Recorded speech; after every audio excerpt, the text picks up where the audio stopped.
so far back that Héctor couldn't even see the fence on the other side of campus. Did it go on forever? Probably.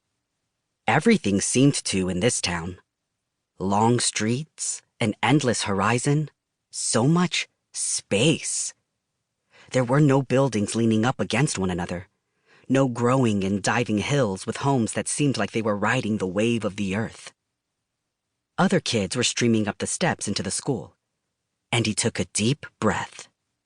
"I can do this," he said, almost to himself. But his mommy heard him. "I know you can," she said. And then she reached over and grabbed his hand. "You're amazing, mijo. You're gonna make so many friends, and everyone is gonna love you." "They better," he said, grinning. "I put on my best outfit for them." "Go impress them," she said, then kissed him on the forehead. "Be the Héctor I know and love." "It's a new stage," he said, "and this is opening night."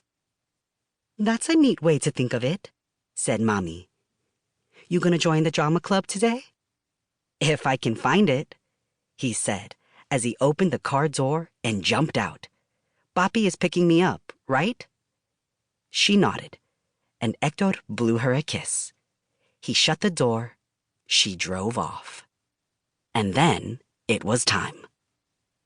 Héctor Muñoz stood at the bottom step, kids streaming around him and into the wide-open double doors. So, this was his new school. It felt even stranger that his first day here was at the beginning of October, too. No matter, he had to make a good impression. So he joined the flow, and moments later, he was inside his new school. The halls were bright, the tile shiny, and the echoes of voices and scuffling shoes bounced around him. The energy felt different.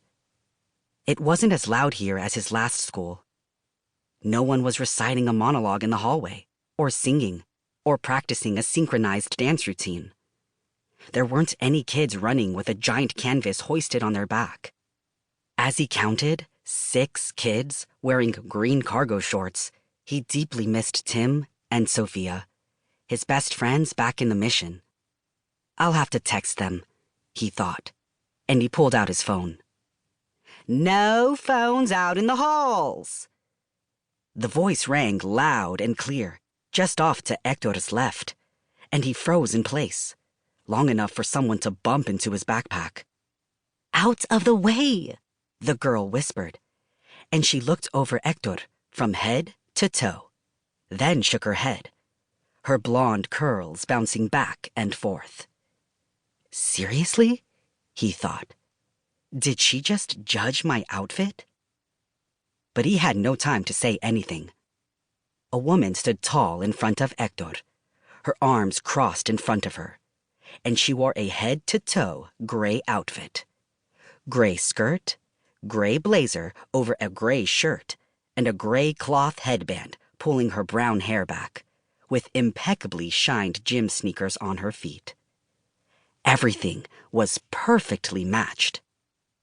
"Young man, did you hear what I said?" Héctor did, but he was still lost in all that gray. There was so much of it. Did she dress this way every day? He kinda respected that. "Sorry," he said, putting his phone back in his pocket. "I'm new here." She raised a brow high on her angular face, which only seemed to stretch it longer. "New," she said. "Did you already go through registration?" "Last week," he said. "Mommy brought me into..." "Because there is an order to things here at Orangevale Middle School," she said, cutting Héctor off. "You can't just do as you please, young man." Okay." He frowned. "I wasn't trying to." "Did you read our handbook on student conduct?" Seemingly out of nowhere, she produced a pale pamphlet.